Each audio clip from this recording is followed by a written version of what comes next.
Hello.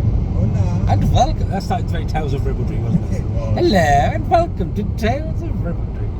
I'm your host, Evelyn Quids. That's possibly going to be a new record for how quickly we go off on the tangent, by the way. Yeah, pretty much. Literally the opening sentence. Opening sentence. I mean, fairly certain we've done that before. That's a bit of my cheek. Anyway, we are here to talk about Sister Act the musical, which we've just been to see in Latler, London. And yeah. And this is a trip that was supposed to happen 2 years ago, pretty much 2 years ago, because that's the whole point is they've... Do you used to say 2 years to go? Yes, but not intentionally. That's just how it happened.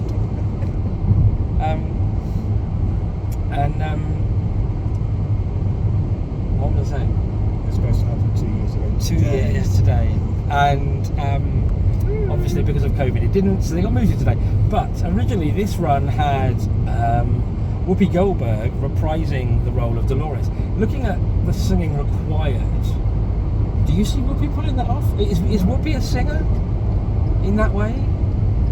So it was Beverly Knight, so it was a full-on, and she was astounding. It's weird. I don't know how they'd have adapted that. I don't know what, because I thought it was going to have to kind of, because that's, as I remember, Sister Act the musical as I saw it 10 years ago, with like no names in it at all. I don't think. Or was Beverly Knight in it then? I don't know. I can't remember. Maybe. Anyway. My friend Katie was in it, which is why I went. But no, can't remember her last name now. She's got married, but her husband's called Emrys. What's that stick? Is that like a catalytic converter? No, it didn't always smell that bad. It's supposed to be like sewage works. That is nasty.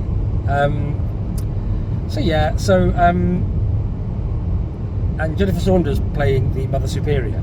But of course, in the interim period, Whoopi has no longer been part of the company. Beverly Knight stepped in. Clive Rowe, who we know off of an episode of Doctor Who, was the policeman. And Leslie Joseph was one of the nuns, sort of the grouchy, grumpy sounding nun. It's the basic story of the film. However, none of the songs you know in the film are in the musical at all. So that's still the case. Yes, yeah. But actually it's fine, because these are songs by Alan Menken, who you'd know for Little Shop of Horrors, The Little Mermaid, Beauty and the Beast, Aladdin, to name just a few. And I think it stands on its own 2 feet away from the film because of it. I think it makes it a proper musical rather than a film that has music in it. Yeah. If that makes sense. Yeah, which is what the film very much is.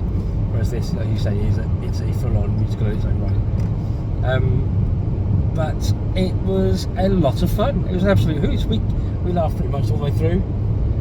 Obviously, I was just grinning from ear to ear, enamoured every moment Jennifer Saunders was on stage. The main action could have been somewhere else if she was sat in the corner just acting. I was just watching her. There were a couple of moments that were very Jennifer moments. Very, very, as you would know her from French and Saunders or Ab Fab, really. Put her own mark on things. And we think there was one little ad lib in there as well, which was quite funny towards the end. But it's a very limited run. Apparently it's only on for like August, that's it. It's just a month it's on. That's okay. So it's not like a big 6 month or 2 week. Then the show's going out on tour, but Beverly and Jennifer aren't going with it. So you would see the understudy take on the role of Dolores, and Leslie Joseph stepping up to Mother Superior, which again I'd imagine would be a very different show. But we just had a blast. We had an absolute hoot, didn't we? What would you like to say about it? Nothing that you haven't already really covered. Okay. As I say, it was always I can never remember. This was going to be. Was it a Christmas present for you? Yeah. Well, given I booked it in October of 2019, what is it you doing? Who knows? It obviously wouldn't have been your birthday present. No, it must be one of my Christmas presents. Yes. Which means for that Christmas you got me 2 shows. You'd have got me this and you'd have got me that panto. Oh yeah, that was very deliberate though. Yeah.